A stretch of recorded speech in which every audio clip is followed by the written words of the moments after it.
Shalom, welcome to Jew and Jewer, episode 1, a look at modern Judaism, how it's changing, and how today's millennial Jews, our generation, are practicing their Judaism. My name's Andy. I worked the last 2 years at Hillel in St. Louis at Washington University, and now I'm in Jerusalem studying Hebrew at the Hebrew University, and soon I'm going to start studying Torah at Pardes, which is a yeshiva in Jerusalem. And here is Stephanie. Hi, I'm Stephanie Rosenau. I study at Baltimore Hebrew University and Johns Hopkins University, getting my master's degree in Jewish communal service and nonprofit management. And I'm here in Israel studying Hebrew at Hebrew University, but only for the summer, which is a little sad.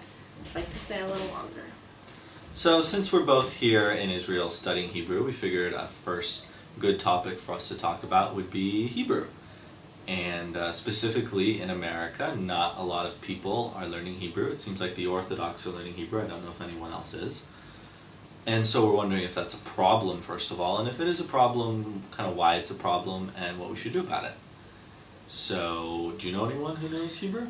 So I don't know anyone, well, I know people that know Hebrew, and I know people that know how to translate the prayers and that sort of thing, but can't hold a conversation. And I know people that can read, but can't understand what they're reading, and to me that seems a little pointless. But something interesting that I found while being here is that the girls that live across the hall from me are Muslim, and they speak Arabic and Hebrew and English, and they went to a synagogue in America, and they were listening to the American kids speak Hebrew, or like sing Hebrew in the prayers, and they were getting it all wrong. And my neighbors across the hall were like, "This is your religion, and you don't even know what you're saying." So to me, that's an issue. I did hear recently there are more Palestinians in the West Bank and Gaza that know Hebrew than there are American Jews in America who know Hebrew. I believe that. Which I guess we should be embarrassed about. I mean, there's a difference between knowing Hebrew and being Jewish and culture and religion and all that stuff. I think learning Hebrew, knowing Hebrew is one component of that, but there are other things. Yeah, I guess one concern is if you're going to go to a temple service that has some or a lot or all Hebrew, Right. and you don't speak it, but maybe you can phonetically say what's being said. That's kind of the worst of all possible words. Because then you don't know what you're doing. You're just mouthing along. You Right. don't know what you're doing. What's the point?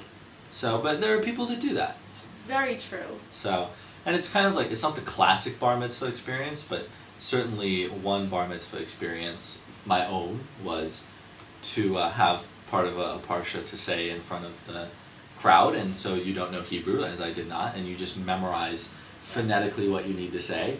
And then if you're like me, you're really nervous because you're up in front of 100 people, and so you accidentally move the pointer on the Torah left to right because you're not actually following the text, you're just kind of doing what you think should happen, and you don't read Hebrew and you forget that it's right to left. The rabbi who's standing right next to you generally gives you a kind of shocked expression when you start moving the little pointer. The yad. The yad. I can't remember what it was called. I just called it the monkey's paw. Funny. Okay, so I guess more American Jews should learn Hebrew in order to pray in Hebrew if that's what they choose. If not, maybe pray in English. Halakhically, if I may. Okay. If I may, All right. a halakhic opinion. Bravo, Andy. There's no halakhic necessity to pray in Hebrew. Right. Hashem, being what he is, knows all languages. It's true. So I if you think want that. a transliterated or a translated prayer in your own, English, Russian, whatever you speak, you can do that. You can pray in your own language. Why not? And we don't have, what the Arabs have. As far as the Arabs believe, as far as you need to read the Quran in Arabic. They don't really accept translations of the Quran. Right. We don't really have that with the Torah. No, I have Torah in English. I think with what the Arabs believe, we just lost half our audience. Why? I'm just saying, who's going to watch Jew and Jewer? Oh. The right-wingers. What the Arabs believe. Fine, well, we'll talk about that another time. Multiculturalism in the Middle East. Okay. That's also an issue. So, if you learn Hebrew, you can come to Israel because, contrary to popular belief, they don't all speak English here.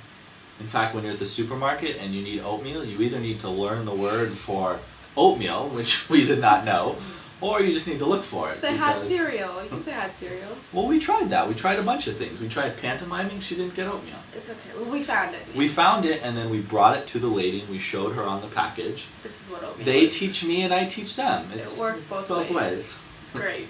We're living in a learning society. Okay. So you can go to Israel, and you can speak to the people in Hebrew if you know Hebrew. That doesn't seem very effective for American Jews, because not a lot of American Jews are coming to Israel. And when they are, they're coming as tourists, and then they get to speak English. Right. So come to Ulpan at Hebrew University, stay in the dorms, and be friends with us. Student apartments. Yeah. I like to think we're in our mid-20s. No dorms. No here. dorms. We call them student apartments. Kind of dorms. They're kind of like dorms. Kinda Shared really dorms. kitchens, shared bathroom. It's okay. Only with 5 people though, so it's not so bad. Okay. Ken, see, we just integrate Hebrew into our everyday vernacular. Excuse us if we ever Etc. too much Hebrew. We apologize. But you'll be able to pick it up. Don't worry. By the end of this, Baruch Hashem, it will all be in Hebrew. There you go. I like that. That was our vocab from a couple days ago, Baruch Hashem. Baruch Hashem. It was good. It was nice seeing all the Christians practice Baruch Hashem. Thank God. Thank God. Thank God. Thank Hashem. We So- have, just as another little data point, we have more non-Jews than Jews in my beginning Hebrew class. I think there are more Jews in my class, but that's okay. I'm also in beginners, but Kita Aleph, Arba, 4. Yes.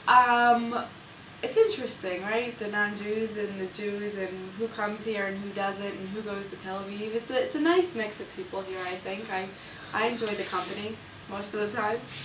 Yeah, it's good. I think it's beneficial for Judaism, for all of these other cultures and religions and peoples, to know our language and know about our religion and know about our country. And 'Cause a lot of it is where they came from, what does that mean?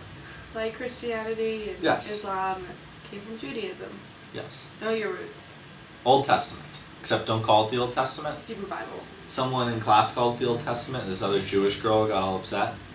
She's like, why don't I just call yours the fake Testament? Except she's Scottish. That just probably gave away who it is. For everyone who in my class, who I share this with. Oh, they were there. The anyway. Jewish girl from Scotland, who could that be? But that wasn't a Scottish accent. That I can't do a Scottish accent. But she said, why don't I call it the fake Testament for yours? Which is a good point. We should have respectful language for each other. Don't call it the Wailing Wall. Don't say AD. Just those little things which were like, marginalizing the Jews. Not anymore. Whatever. Be careful of your language, I guess. Yes. Okay. Topic 2 was something that came up today. We went on a little expedition to the Old City. 8:20. And we're running out of time. Yeah. I've been blabbering on here. So we were on an expedition to the Old City, and we were talking about women in kippah, the little head covering. It's not traditionally worn by women. There is an obligation, a mitzvah, something for men to wear. Cover their heads. Cover your heads, and that's traditionally taken the form of a kippah. Some Hasidic kind of Orthodox groups wear a hat. I don't think they have a kippah on under there. I think they do. It's double. It's kippah then hat. Double back. We'll look into that. We don't know what they're doing. And also, modern Orthodox Jews sometimes wear a hat out, like a baseball cap or something like that. So it's Some traditionally people worn by cover. men. There's not a prohibition for women, but there's a cultural kind of practice that women, if they want to, can do a full-on head covering Once they're married, they Once should they're married, cover their hair. or a wig. Sheitel. Yes. You'll see that if you go to the more Orthodox neighborhoods in America, you can see that. And then, 30. but, Stephanie, we're running out of time. Yeah. That can be the next topic. We're going to talk about women in head coverings. Women Tune in in next kippah. time. For Jew and The Jewer. question, are they conservative? Are they reform? Is it pro-Jewish, anti-Jewish? Are they lesbians? What's going on? We don't know. We don't know, but we're going to talk about it. Maybe Okay. we'll ask around. I don't see any here. No, not in Israel. But Not we'll in find. Hebrew U. All right, Okay. episode 1. Thanks for watching. We'll see you here See ya.